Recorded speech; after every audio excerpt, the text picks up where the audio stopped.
I worked admin while in the Navy and for this story, was stationed on board a carrier, when attached to a ship, when it is time to transfer or be discharged.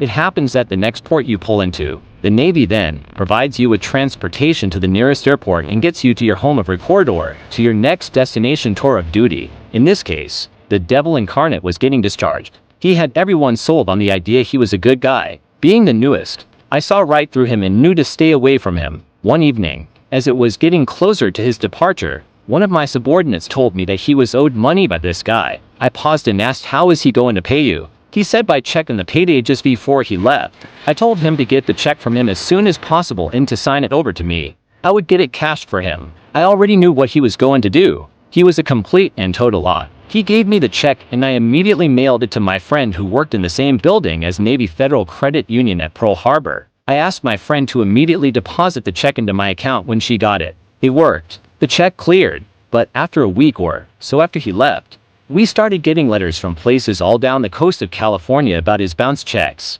They flew him into Northern California and he was driving down the coast writing checks all the way to pay for everything. He probably thought he was getting a free vacation. At first, I returned them to the source telling them, no longer at this address.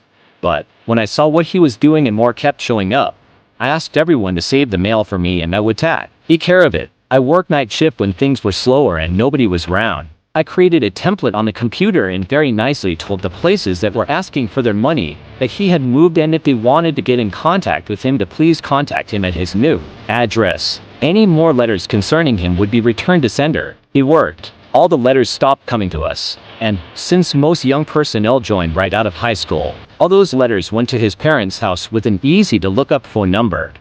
It felt so good.